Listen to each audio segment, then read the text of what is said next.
Muito bem, galera, sejam todos bem-vindos. Aqui é o Chico, né, para mais uma aula de Química. Hoje falando então do terceiro dos últimos dos métodos de balanceamento de equações que a gente escolheu para trabalhar, né? Falamos primeiro do método de tentativas, depois tivemos um outro vídeo, né, que vocês assistiram antes, tratando de um método que a gente chama de método algébrico, e agora nós vamos para o último deles e o mais particular entre eles, que é o método de oxirredução. Tá?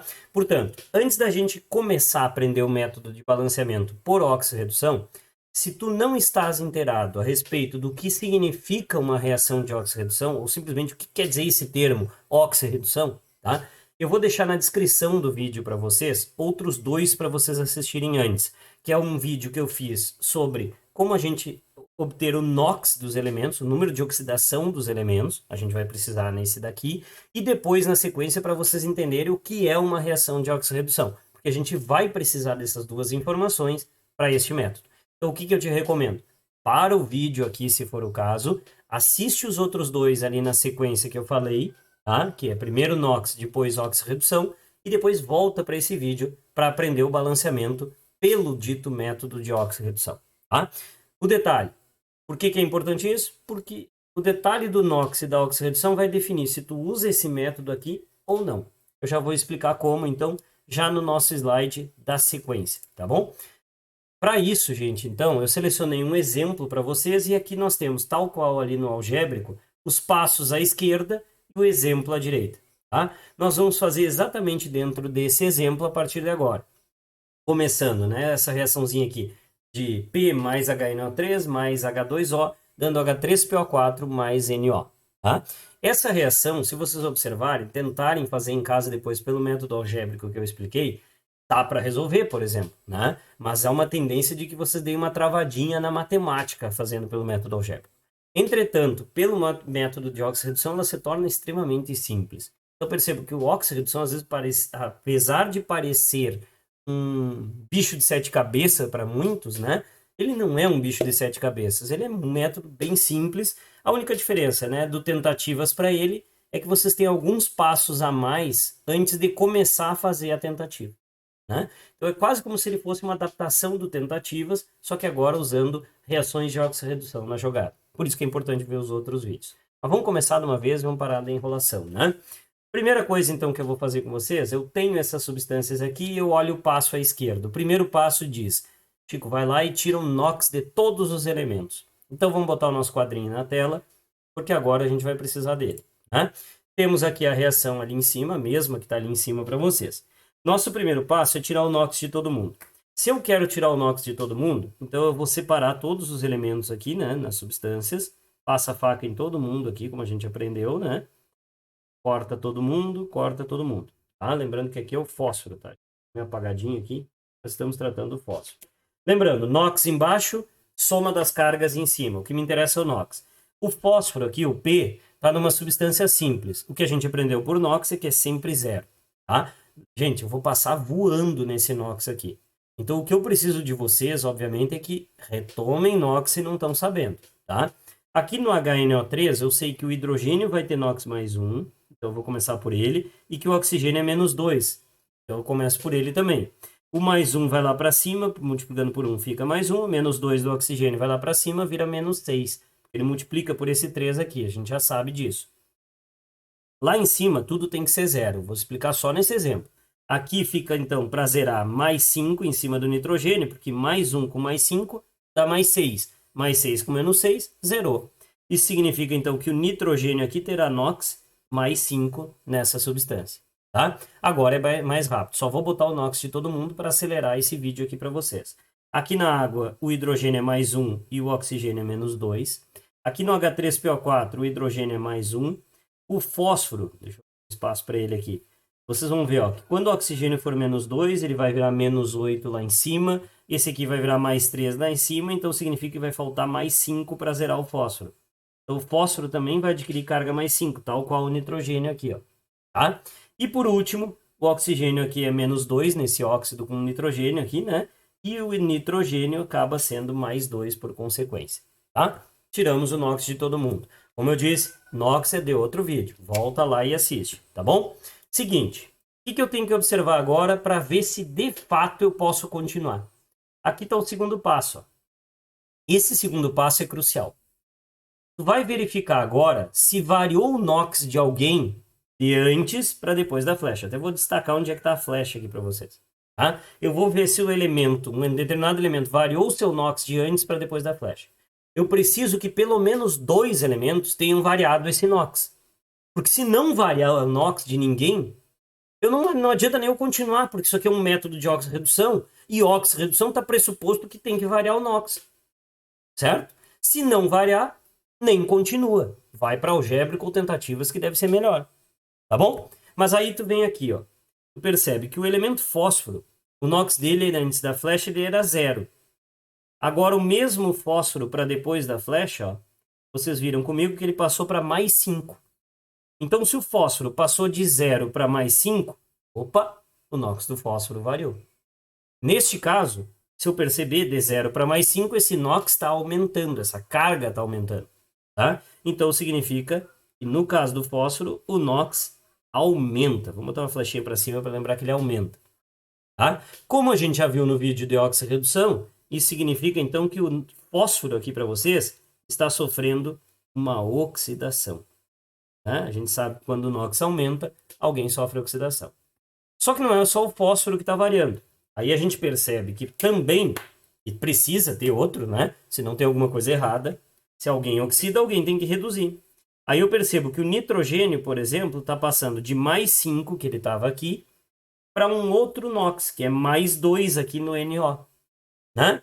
Então, o que eu percebo é que o NOx do nitrogênio, ao contrário do fósforo, ele está reduzindo.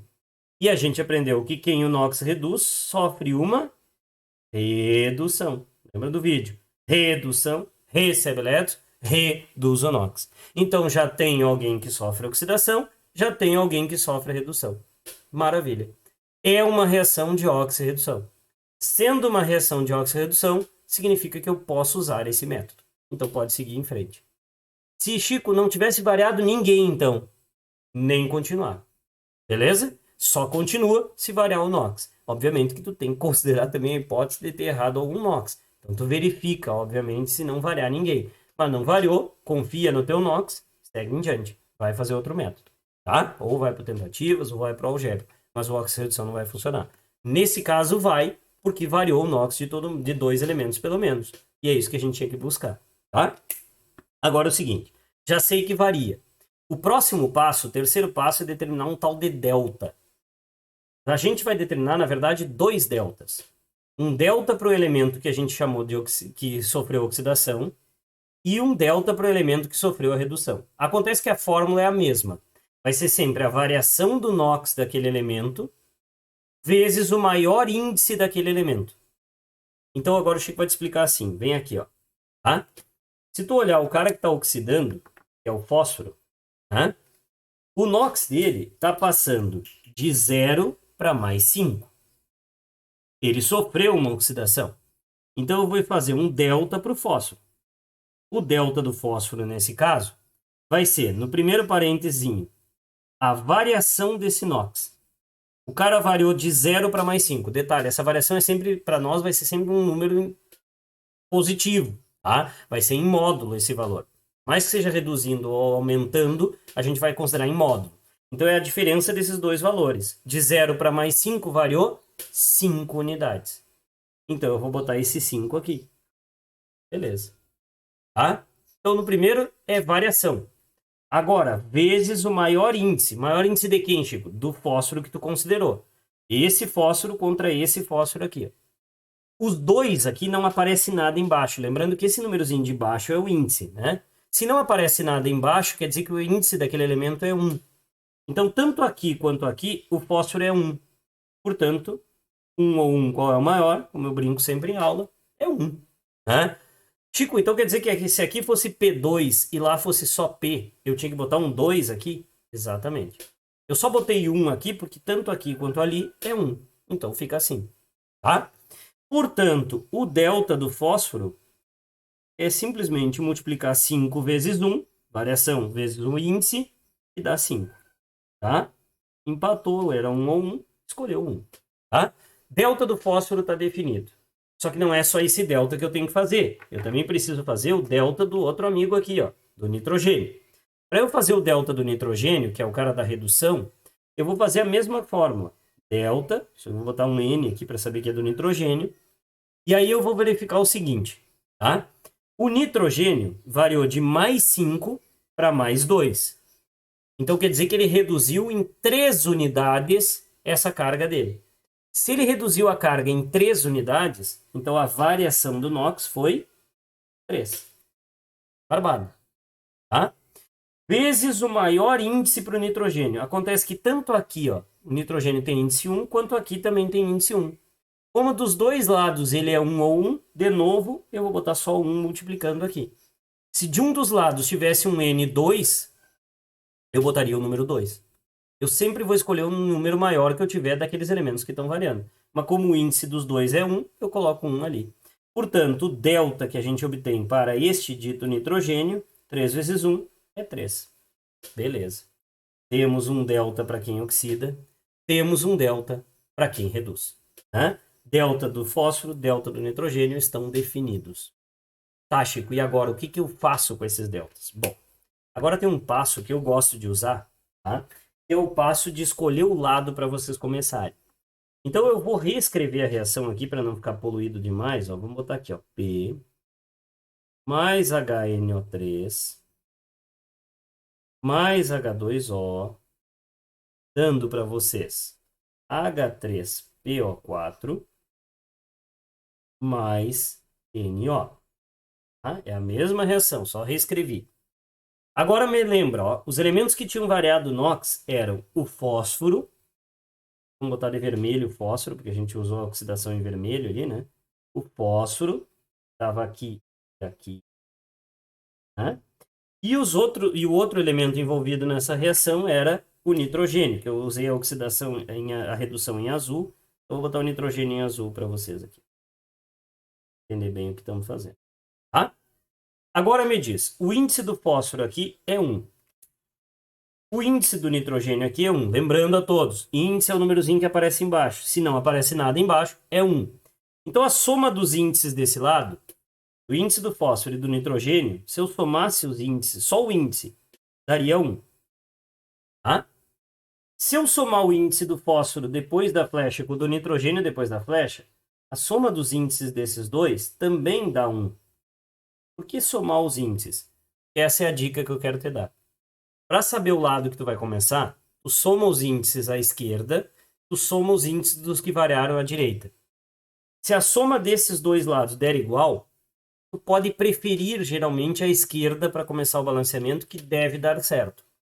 Agora, se um dos lados tiver uma soma maior de índices, eu vou optar pelo lado onde a soma der maior. Tá? Então essa é uma dica. Quer dizer que sempre vai dar certo? Não. Quer dizer que normalmente tem mais chance de vocês não terem que parar o balanceamento e começar tudo de novo. Tá? É um jeito de tentar facilitar a vida de vocês. Tá bom? Mas tá bem. Deu igual dos dois lados a tal soma dos índices. Se deu igual, eu prefiro geralmente a esquerda para começar. Então é isso que nós vamos fazer agora. Nós vamos começar o balanceamento botando os deltas na esquerda. A esquerda da flechinha. Tá? E agora vem a tática. Para colocar os deltas, veio o quinto passo, então. Transpor os deltas significa o quê? Vai pegar o delta de quem oxida e vai colocar na frente do elemento que reduziu. Vai pegar o delta de quem reduziu e vai colocar na frente de quem oxidou. Isso é transpor os deltas. Tu coloca eles invertidos. Portanto, gente, o delta que tu achou para o fósforo, que era 5, na verdade, ele vai na frente da substância onde está o nitrogênio. Então, o delta do fósforo, que a gente encontrou ali em cima, ó, vai aqui, ó, 5. Na frente da substância onde estava o nitrogênio. Beleza? E o delta do nitrogênio, por sua vez, que era 3, na verdade, ele vai na frente do fósforo. O 3 vai aqui, onde está o fósforo. Isso é transpor os deltas. Pronto. Começamos o balanceamento. Então quer dizer que até o quinto passo eu comecei. Exatamente. Até o quinto passo tu começa o balanceamento. E como é que eu termino agora, Chico? Exatamente como era no método de tentativas. Tu já definiu esses dois números. Nesses dois tu não mexe mais. Então, a partir de agora, se tu não mexe mais nesses dois, tu vai balancear o resto com base nesses dois números que estão fixos aqui. Acabou. Então, vem com o Chico, ó. Se eu tenho 3 vezes 1, 3 átomos de fósforo antes da flecha, eu sou obrigado a ter os mesmos 3 depois. A única substância que tem fósforo depois da flecha é essa aqui, ó, do H3PO4. Tá? Então, o que eu faço para ter 3 fósforos? Perceba, aqui só tem 1, ó. Então, que número eu ponho na frente para me dar 3 fósforos? 3. 3 vezes 1, 3 fósforos. Maravilha. Fechamos o balanceamento do fósforo. 3 antes, 3 depois. Agora percebam, lembrando, né, onde já botou número não mexe mais. Vamos para o outro elemento que a gente tinha escolhido, que era o nitrogênio. 5 vezes 1, 5 nitrogênios antes da flecha. Né? Só tinha 1 aqui, 5 na frente, 5 nitrogênios antes da flecha. Se eu tenho 5 nitrogênios antes, eu sou obrigado a ter os mesmos 5 depois. A única substância que tem nitrogênio depois da flecha é essa aqui do NO. Então, que número eu ponho na frente para ter 5 também? Obviamente, o próprio número 5. Então, 3 fósforos antes, 3 depois, 5 nitrogênios antes, 5 nitrogênios depois. Tá balanceado o nitrogênio também. Agora segue comigo, me ajuda. Falta balancear na frente da água aqui. Para balancear esse número aqui na frente da água, eu preciso balancear hidrogênio ou oxigênio. O que tu achar mais fácil, tá? Nesse caso, vou pelo hidrogênio, por exemplo. Normalmente o oxigênio acaba ficando para o final, não é regra, mas acaba, né? Então vamos lá. Se eu olhar depois da flecha, o hidrogênio já está definido. 3 vezes 3 significa que eu tenho 9 hidrogênios depois da flecha. Sempre que aqui é tentativas, né? 3 vezes 3, 9 hidrogênios. Se eu tenho 9 hidrogênios depois da flecha, eu tenho que ter os mesmos 9 antes. Então eu percebo, só tenho que tomar cuidado. Ah, Chico, como é que eu vou botar um 9 aqui? Calma. 5 desses 9 estão aqui, ó. Se tu olhar aqui no HNO3, já tem um 5 na frente. 5 vezes 1, eu já tenho 5 hidrogênios antes da flecha. Lá no HNO3. Se eu já tenho 5 hidrogênios antes, quantos faltam para chegar a 9? Falta 4, né? Faltam 4 hidrogênios. Então, que número eu ponho aqui na frente para 5 mais 4 dá 9 também? Então, que número eu ponho aqui na frente para ter os mesmos 4 que eu preciso? Então, se eu botar 1, 1 vezes 2 vai me dar só 2 hidrogênios. Portanto, se eu botar 2, quando eu colocar o 2 vezes 2, eu fico com 4 hidrogênios ali. Estes 4, somado a estes 5, me dão os 9 hidrogênios que eu tinha depois da flecha. O hidrogênio está balanceado. Tá? Com isso, se eu já botei coeficiente em todos os lugares aqui, eu vou só conferir para ver se o oxigênio também ficou balanceado, porque eu não tenho mais o que definir de coeficiente, né? Já está todos os coeficientes. Então, só vou conferir o oxigênio para ver se balanceou legal. Então, vai comigo. 3 vezes 5, 15 oxigênios aqui. Mais 2 aqui. Ao todo, eu tenho 17 oxigênios antes da flecha. E se nós temos 17 antes, temos que ter os mesmos 17 depois. Vamos conferir. 3 vezes 4, 12. Com mais 5, olha lá, 17 oxigênios também. 17 antes, 17 depois. Maravilha. Não tem mais ninguém para balancear. Quer dizer que a gente concluiu mais um balanceamento com êxito. Agora pelo método de oxirredução. Tá bom? Se o vídeo ficou muito rápido, fica à vontade, dá uma travadinha nele. Se ficou devagar demais, acelera ele. E qualquer coisa, né, gente? Faz ali algum comentário, alguma coisa pedindo mais algum vídeo. Eu tô aí fazendo um pouquinho devagarinho aí, um vídeo de cada vez. Então, obviamente, né, na medida que vocês forem precisando, que forem tendo as dúvidas de vocês, é só ir falando por aí, tá bom? Espero que tenha ficado claro para todo mundo esse método, então, de oxirredução, né, que a gente tem aqui, para apagar aqui nosso balanceamento. E qualquer dúvida, entre em contato comigo. Lembrando sempre, né, há outros 2 métodos, tentativas e o algébrico, para vocês tentarem fazer também, né? E, evidentemente, se tiverem dúvidas quanto a NOx e reações de oxirredução, assistam os vídeos que eu indiquei aí na descrição, tá? Tudo de bom para todo mundo, bons estudos a todos.